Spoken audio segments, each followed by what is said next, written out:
Hi viewers, నమస్కారం. నేను మీ సిరి. Welcome back to నిన్ను కోరి. ఈరోజు కథ ప్రేమ పగల రణరంగం, ఎపిసోడ్ 29. మీ మనసుకు నచ్చే అత్యంత అద్భుతమైన కథ. కథ నచ్చితే లైక్ చేయండి. ఈ కథపై మీ అభిప్రాయాన్ని తప్పకుండా కామెంట్ చేయండి. ఇక కథలోకి వెళ్తే, నా శత్రువు దేవ నా కోసం వెతుకుతూ ఉంటాడు, వెళ్ళాలి అని అన్నాడు అతను బెడ్ మీద నుండి లేస్తూ. నేను కూడా వెళ్ళాలి, కాళీమమ్మ కాల్ చేశాడు అంది ఇందు. ఇద్దరు ఒకరినొకరు చూసుకుని రాక్షసంగా నవ్వుకున్నారు. ఇద్దరు ఫాస్ట్గా డ్రెస్అప్ అయ్యారు. మనం మళ్ళీ కలిసేది ఆ దేవగాడి చావు తర్వాతే. ఈసారి వాడు ఎట్టి పరిస్థితుల్లోనూ తప్పించుకోడు. గుడ్ న్యూస్ వినడానికి రెడీగా ఉండు అని అన్నాడు అతను. ఇందు నడుం చుట్టూ చేయి వేసి దగ్గరికి లాక్కుంటూ. ఇందు అతని కళ్ళలోకి గర్వంగా చూస్తూ, ఈసారి నీ కాన్ఫిడెన్స్ చూస్తుంటే వాడి చావు కన్ఫర్మ్ అనిపిస్తుంది. ఆ చావు వార్త కోసం 1000 కళ్ళతో ఎదురు చూస్తూ ఉంటాను. అలాగే నీకోసం కూడా. నేను ఇప్పుడే వదలాలని అస్సలు లేదు, కానీ తప్పదు. అత్తకి డౌట్ వస్తే ప్లాన్ అంతా తలక్రిందులవుతుంది. నువ్వు జాగ్రత్త అంటూ అతని పెదవులపై ముద్దు పెట్టింది ఇందు. అతను నవ్వుతూ, ఈ కొన్ని రోజుల్లోనే నీకు నా మీద ప్రేమ బాగా పెరిగిపోయినట్టుంది. నా గురించి టెన్షన్ పడకు అని అంటూ ఆమె పెదవులు అందుకుని ఆవేశంగా కిస్ చేస్తూ ఉంటే ఇందు అతని ముద్దుతో జత కలిపింది. నిమిషాల గాఢమైన ముద్దు తర్వాత అతను ఆమెను వదలగా అతనికి బాయ్ చెప్పి వెళ్ళిపోయింది ఇందు. కాసేపటికి ఆ వ్యక్తి కూడా బయటికి వెళ్ళిపోయాడు. మరోవైపు నాగవల్లి తన గదిలో కంగారుగా అటూ ఇటూ తిరుగుతూ ఉంది. కాలి చేతులు కట్టుకుని ఆ వైపు చూస్తూ అక్కడే నిలబడి ఉన్నాడు. అప్పుడే నాగవల్లి ఫోన్ మోగింది. స్క్రీన్పై పేరు చూసిన వెంటనే ఆమె కాళ్ళు చేతులు చల్లబడిపోయాయి. భయంగా కాలి వైపు చూస్తుంది. ప్రశాంతంగా ఉండి ఫోన్ ఎత్తమ్మా అని మెల్లిగా అన్నాడు కాళీ. నాగవల్లి ధైర్యం కూడగట్టుకుని ఫోన్ ఎత్తి చెవికి పెట్టుకుంది. నేను లేని టైంని మల్లిక బాగా యూజ్ చేసుకుంటున్నట్టుంది. అవతలి వైపు నుంచి ఒక కఠోరమైన స్వరం వినిపించింది. అదేం లేదు ధనరాజ్, నోరు మొయ్. నేను ఎలాంటి సాకులు వినాలనుకోవడం లేదు. నీ వల్ల నేను లక్షలు కాదు, కోట్లు నష్టపోయాను. ఆ నష్టాన్ని ఎలా పూడ్చుతావో ఆలోచించు.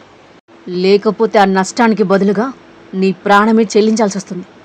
ధనరాజ్, దయచేసి నేను చెప్పేది ఒకసారి విను. నేను తెలిసి ఏం చేయలేదు. ఏయ్, బిజినెస్కి ముందు నువ్వు ఏంటో, నీ కథ ఏంటో మొత్తం నాకు తెలుసు. నాకు ఇంకేం కథలు చెప్పుకో. సరుకులు ఎందుకు డెలివరీ కాలేదో అది మాత్రమే చెప్పు. నాగవల్లి భయాన్ని దాచుకుంటూ, ఇక్కడ ఏదో ప్రాబ్లం వచ్చింది. నేను ఏదో ఒకటి చేసి సరుకులు పంపిస్తాను అని అంది. అవునా? ఎక్కడి నుండి పంపిస్తావు? పోలీస్ స్టేషన్ నుంచా? ఆ మాట వినగానే నాగవల్లి కళ్ళు షాక్తో పెద్దవయ్యాయి. నేను కనుక్కోలేనని అనుకున్నావా? ఈ ధనరాజ్ నిన్ను నీ ప్రతి కదలికను గమనిస్తూ ఉంటాడు. నీ నిర్లక్ష్యం వల్ల అమ్మాయిల సప్లై ఆగిపోయింది. దానివల్ల నాకు ఎంత పెద్ద లాస్ వచ్చిందో తెలుసా? ధనరాజ్, నా మనుషులంతా కరెక్ట్గానే ఉన్నారు, కానీ అది ఎలా జరిగిందో ఇప్పటికీ అర్థం కావడం లేదు. ఆ విధవలకి ఆ ఇన్ఫర్మేషన్ ఎలా చేరిందో కూడా తెలియదు. కానీ నువ్వు టెన్షన్ పడకు, వాడిని నేను కనుక్కుంటాను. ఇంకెప్పుడు కనుక్కుంటావు? నువ్వు నీ మనుషులు పనికి మాలిన వాళ్ళు. గత కొన్ని రోజులుగా పోలీసులు వరుసగా సరుకులు సీజ్ చేస్తున్నారు.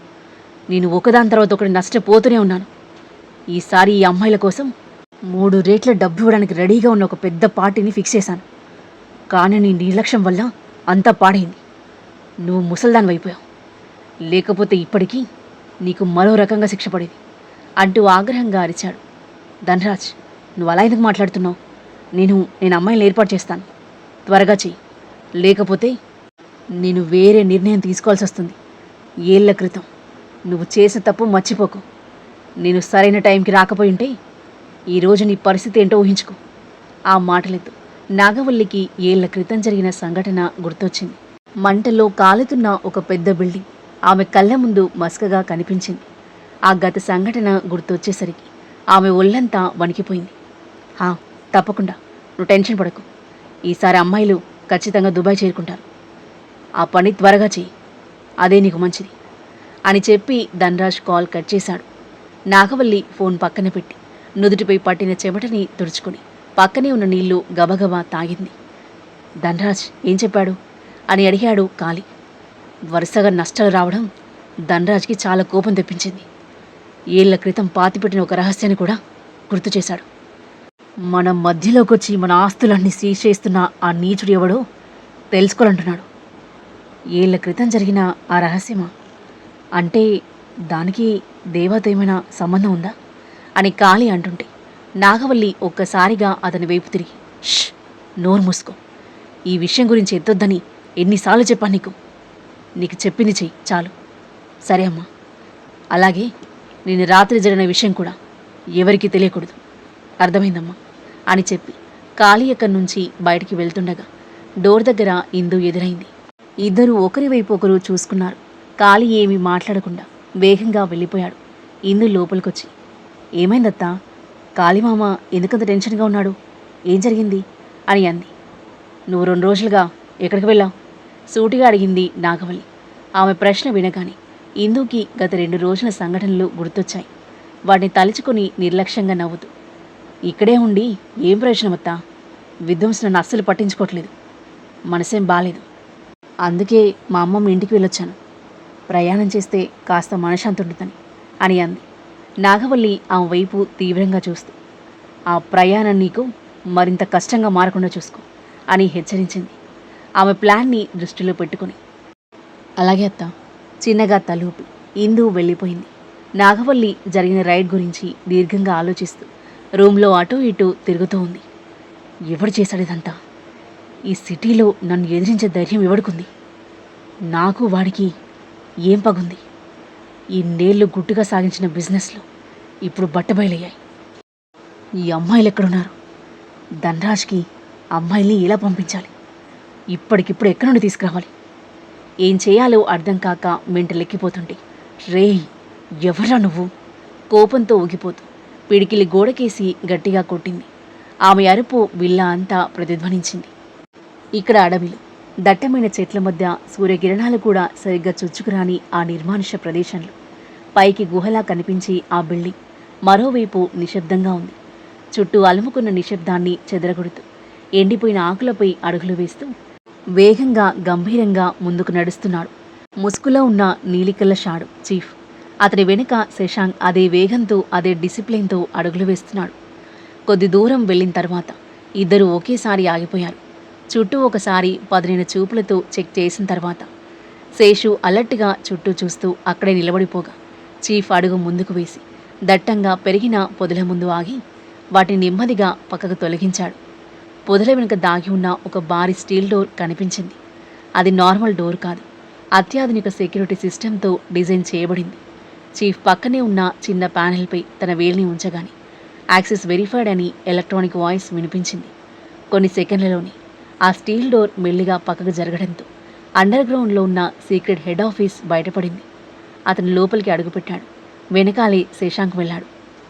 విశాలమైన ఆ ప్లేస్ మోడర్న్ కమాండ్ సెంటర్లా డెవలప్ చేయబడి ఉంది.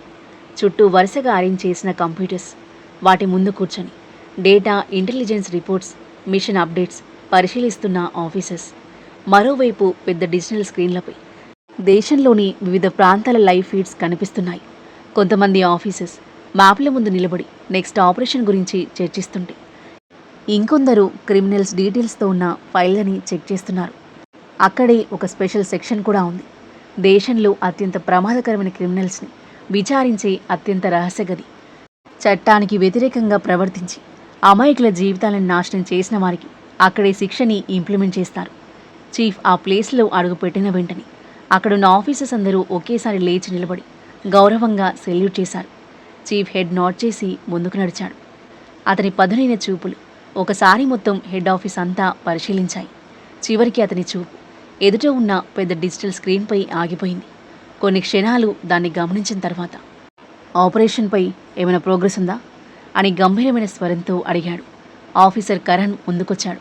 చేతిలో ఉన్న రిపోర్ట్ ఫైల్ అతనికి అందిస్తూ, చీఫ్, మీ ఆదేశాల మేరకు నిన్న నాగవల్లి ఇల్లీగల్ వెపన్స్ గోదాంలు, రహస్య స్థావరాలపై ఒకేసారి దాడులు నిర్వహించాం.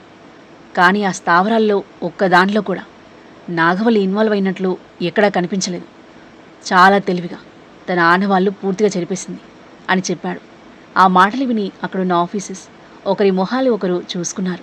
పక్కనే నిలబడి ఉన్న మరో ఆఫీసర్ కళ్యాణ్ చిన్నగా నవ్వుతూ, చీఫ్, వయసు పెరిగినా నాగవల్లి తెలివి మాత్రం ఏమాత్రం తగ్గలేదు. బయట ప్రపంచానికి భజనలు పూజలు చేస్తూ అమాయకురాల్లా కనిపిస్తుంది. కానీ తెర వెనుక నడిపేది దేశంలోని అత్యంత ప్రమాదకరమైన క్రిమినల్ నెట్వర్క్ అని అన్నాడు. శశాంక్ చిన్నగా నవ్వి, అవును కళ్యాణ్, నాగవల్లి గురించి మీరు చెప్పింది నిజమే. ఆమె ప్లాన్ లేకుండా ఒక్క అడుగు కూడా వేయదు. తనకు ప్రమాదం వస్తుందని చిన్న అనుమానం వచ్చినా ముందుగానే అన్ని ఆధారాలు మాయం చేస్తుంది. అందుకే ఇన్ని సంవత్సరాలుగా పోలీసులకు చిక్కకుండా తప్పించుకుంటూ వస్తుంది అని చెప్పాడు. కొన్ని క్షణాల పాటు హెడ్ ఆఫీస్ అంతా నిశ్శబ్దంగా మారిపోయింది. ఆ నిశ్శబ్దాన్ని చెదరగొడుతూ చీఫ్ టేబుల్పై ఉన్న ఫైల్ని తన వైపు లాక్కున్నాడు. దాన్ని ఓపెన్ చేసి లోపల ఉన్న ఫోటోని నిశితంగా చెక్ చేశాడు. అది ఎలాంటి క్రైమ్ హిస్టరీ లేని ఒక నార్మల్ పర్సన్ ఫోటో. చీఫ్ ఫైల్ని మూసేస్తూ, ఇదే వాళ్ళ అసలు ఆట. అక్కడున్న ఆఫీసర్స్ అందరూ అతని వైపు చూశారు. ప్రమాదం వస్తుందని అనిపించిన ప్రతిసారి వాళ్ళు తమ అసలు మనుషులని ఎప్పుడూ ముందుకు పంపరు. ఇలాంటి అమాయకుల పేర్లతో ఫేక్ డాక్యుమెంట్స్ రెడీ చేసి తమ మొత్తం నెట్వర్క్ని వాళ్ళ వెనుక దాచేస్తారు. చివరికి చిక్కేది ఈ అమాయకులే. అసలు క్రిమినల్స్ మాత్రం ఇంకో ప్లేస్లో దర్జాగా కూర్చొని నెక్స్ట్ ప్లాన్ వేస్తుంటారు అని చెప్పి ఫైల్ని టేబుల్పై పడేశాడు. చీఫ్, ఇప్పుడు మనం ఏం చేయాలి? వాళ్ళు ఒక్కొక్కరిగా చేతికి చిక్కే వరకు వెయిట్ చేయాలా, లేక డైరెక్ట్గా అటాక్ చేయాలా అని అడిగాడు ఒక ఆఫీసర్. చీఫ్ చిన్నగా నవ్వాడు. ఇప్పుడే తొందరపడాల్సిన అవసరం లేదు. ఎదురుగా ఉన్న పెద్ద డిజిటల్ స్క్రీన్ వైపు చూపిస్తూ, మన లిస్ట్లో ఉన్న ప్రతి లొకేషన్పై వరుసగా ఆపరేషన్స్ కంటిన్యూ చేయండి. వాళ్ళకు దాక్కోవడానికి ఒక్క చోటు కూడా మిగలకూడదు. కన్నంలో దాక్కున్న ముంగిస ఎప్పటికైనా బయటకు వస్తుంది. ఆ రోజు మొదలవుతుంది అసలైన యుద్ధం. అతని మాటల్లో కనిపించిన కాన్ఫిడెన్స్ని చూసి అక్కడున్న ఆఫీసర్స్ గర్వంగా తల ఊపారు. చీఫ్ వెనక్కి తిరిగి గోడపై వేలాడుతున్న పెద్ద ఇంటెలిజెన్స్ బోర్డు ముందు నిలబడ్డాడు. ఆ బోర్డు మధ్యలో ముసుగుతో ఉన్న ఒక వ్యక్తి ఫోటో. దాని కింద బిగ్ లెటర్స్తో ధన్రాజ్ అని రాసి ఉంది. ఆ ఫోటో చుట్టూ నాగవల్లి, కాళీ విధ్వంస్, ఇంకా అతని నెట్వర్క్కి సంబంధించిన మరికొంతమంది ఫోటోలు ఫిక్స్ చేసి ఉన్నాయి. వాటిని కొన్ని క్షణాలు చూసిన చీఫ్ ధన్రాజ్ ఫోటోపై చూపు నిలిపాడు. దానిపై రెడ్ కలర్తో వేసిన క్రాస్ మార్క్ వైపు చూస్తున్న అతని కళ్ళలు ఒక్కసారిగా మండుతున్న అగ్ని మెరిసింది. నాగవల్లి లాంటి వాళ్ళకు శిక్ష వేయడం నాకు పెద్ద విషయం కాదు. చట్టం ముందు వాళ్ళందరూ ఒకటి. కానీ నా అసలు టార్గెట్ మాత్రం వీడే, ధన్రాజ్. ఆ పేరు వినగానే అక్కడి వాతావరణం మరింత వేడెక్కింది. చీఫ్, ఇంకో విషయం అంటూ ముందుకొచ్చాడు కరణ్. చీఫ్ అతని వైపు చూశాడు. నిన్న నాగవల్లి దుబాయ్కి పంపించాలని ప్లాన్ చేసిన అమ్మాయిలని మనం సేఫ్గా రెస్క్యూ చేశాం. వాళ్ళందరినీ సెక్యూర్ ప్లేస్లో ఉంచాం. కానీ ఒక విషయం నాకు అర్థం కావడం లేదు చీఫ్. ఆ అమ్మాయిలని నిన్న రాత్రి తరలించబోతున్నారని మీకు ముందే ఎలా తెలిసింది? మా ఇంటెలిజెన్స్ టీంకి అలాంటి ఇన్పుట్ ఏది రాలేదు అని అన్నాడు. ఆ ప్రశ్న విన్న వెంటనే చీఫ్ నెమ్మదిగా శశాంక్ వైపు తిరిగాడు. శశాంక్ చిన్నగా నవ్వుతూ ముందుకొచ్చాడు. చీఫ్, పర్మిషన్తో చెప్తున్నాను.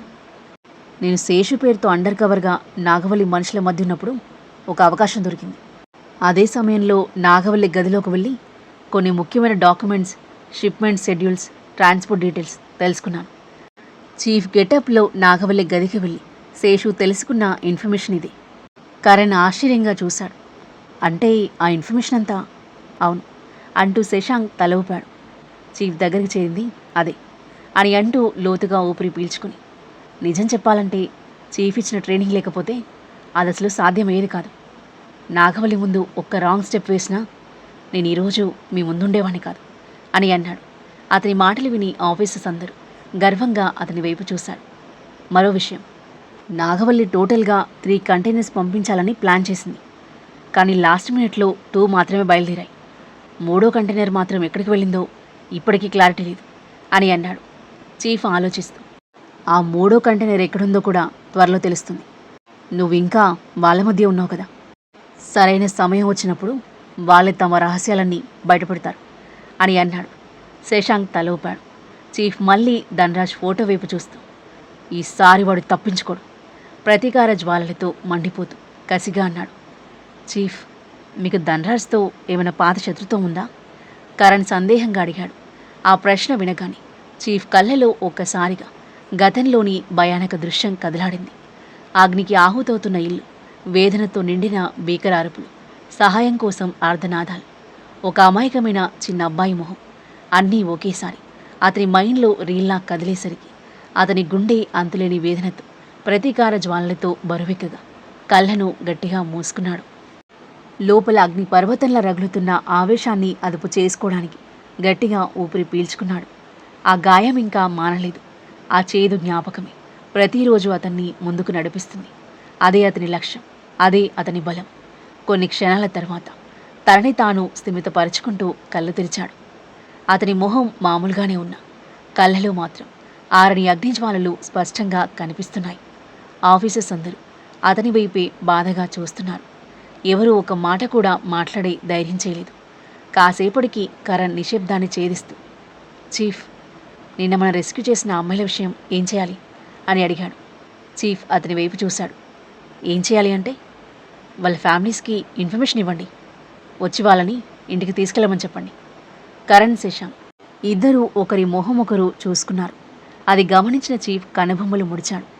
ఏమైంది, అలా ఎందుకు చూస్తున్నారు? కొద్దిసేపు మౌనం నెలకొంది. చివరకు శశాంక్ దీర్ఘంగా నిట్టూర్పు విడిచి, చీఫ్, మేమిప్పటికే వాళ్ళ ఫ్యామిలీస్తో మాట్లాడాం. కానీ ఏంటి? చీఫ్ రెట్టించాడు.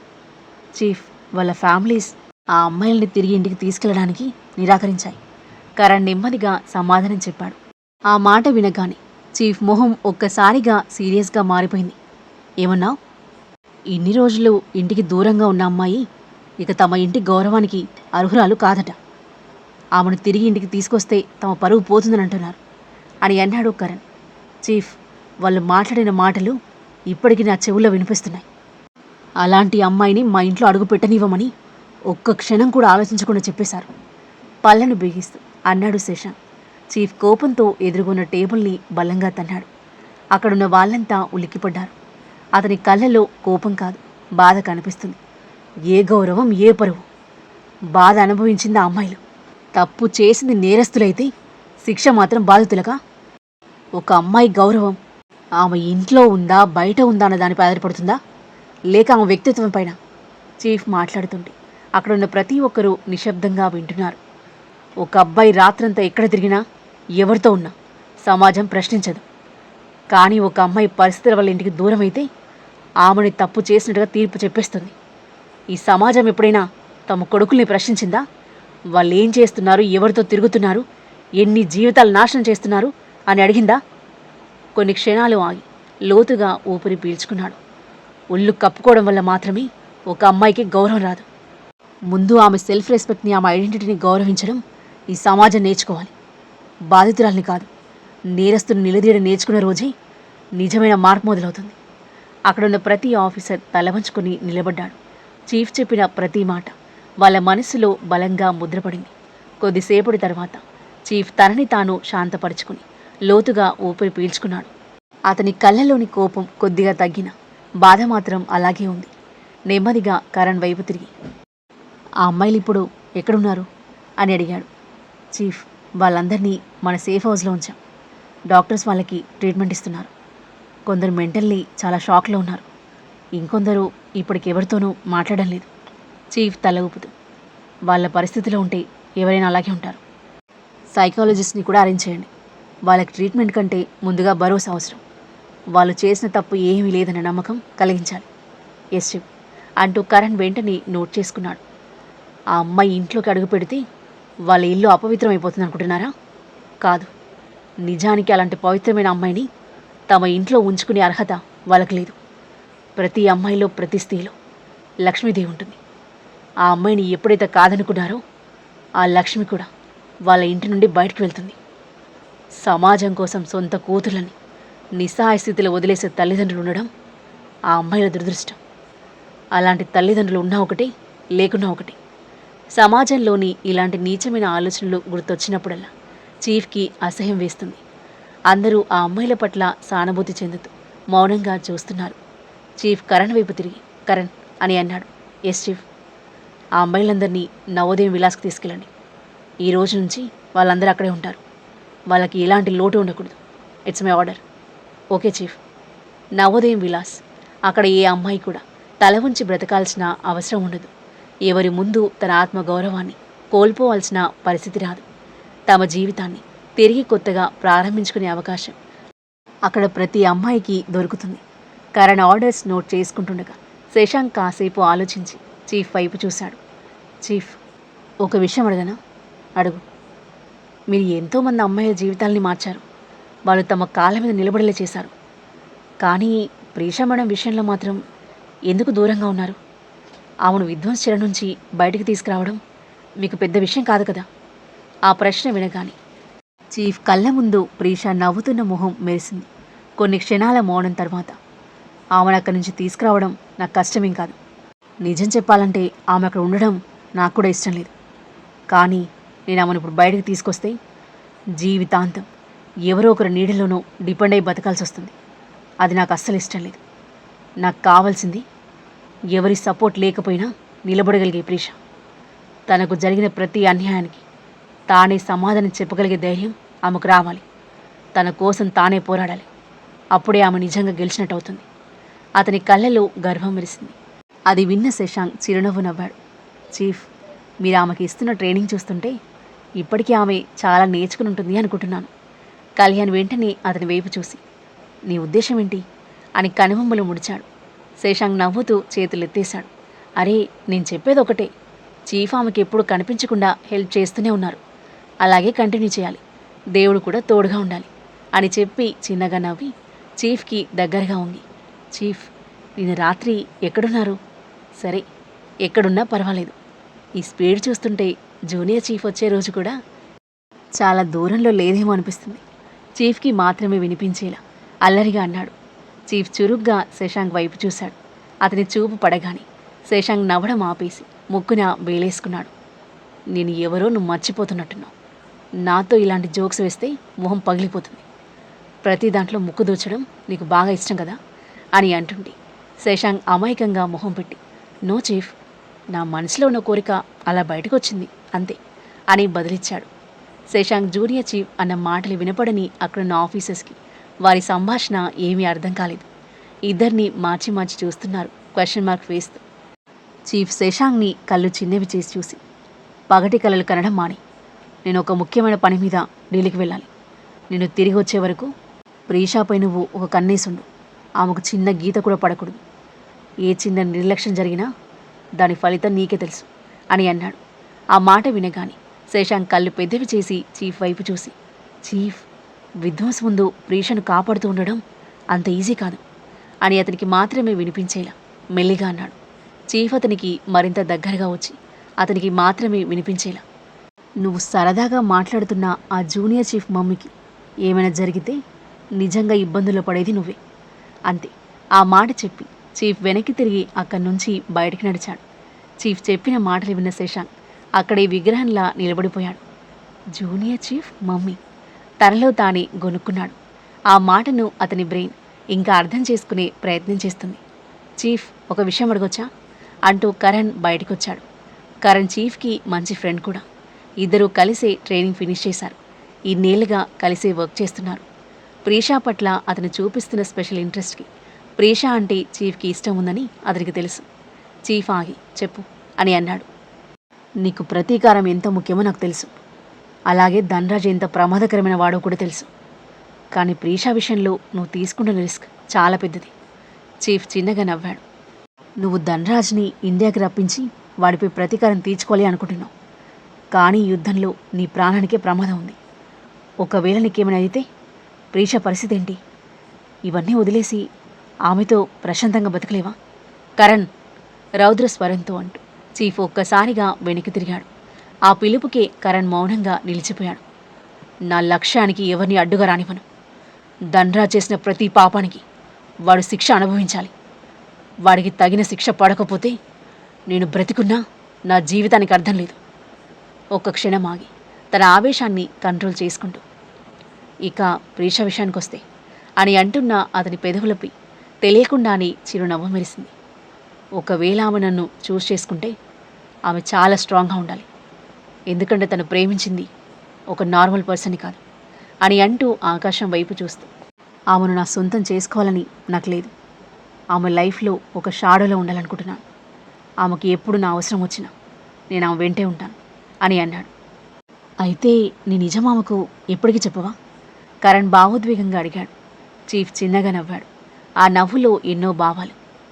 పరిస్థితులు మారితే నేను మారతాను, లేకపోతే ఒక అజ్ఞాత వ్యక్తిగానే ఆమె జీవితాన్ని కాపాడుతూ ఉంటాను. ఆ మాటలు చెప్తున్నప్పుడు చీఫ్ కళ్ళలో మెరిసిన ప్రేమను చూసి కరణ్ ఎమోషనల్గా అతని వైపు చూస్తూ ఉండిపోయాడు. ఆ తర్వాత ఏం జరగబోతుంది? చీఫ్, వేదాంత్ గతమేంటి? ఆ గతానికి నాగవల్లికి ధనరాజ్కున్న లింక్ ఏంటి? దేవాకి దీంతో సంబంధం ఉందా? దేవని చంపాలనుకుంటున్న అతని ఫ్రెండ్ ఎవరు? దేవ ప్రమాదంలో పడతాడా? ఇంటికొచ్చిన విధ్వంస్ శారీలో ఉన్న ప్రీషాని చూసి ఎలా రియాక్ట్ అవుతాడు? ప్రీషా తను అనుకున్నది చేయగలుగుతుందా, లేదా తనకే రివర్స్ అవుతుందా? ఈ ప్రేమ పగల రణరంగంలో ఎవరి జీవితం ఏ మలుపు తీసుకోబోతుంది? అద్భుతమైన కథనంతో ఊహకందని మలుపులతో ఎంతో ఆసక్తికరంగా సాగే ఈ కథ యొక్క నెక్స్ట్ ఎపిసోడ్ కోసం మన నెక్స్ట్ వీడియో చూడండి. కథ నచ్చితే లైక్ చేయండి. ఈ కథపై మీ అభిప్రాయాన్ని తప్పకుండా కామెంట్ చేయండి. మరిన్ని ఇలాంటి ఇంట్రెస్టింగ్ స్టోరీస్ కోసం మన ఛానల్ని సబ్స్క్రైబ్ చేయండి. Thank you for listening.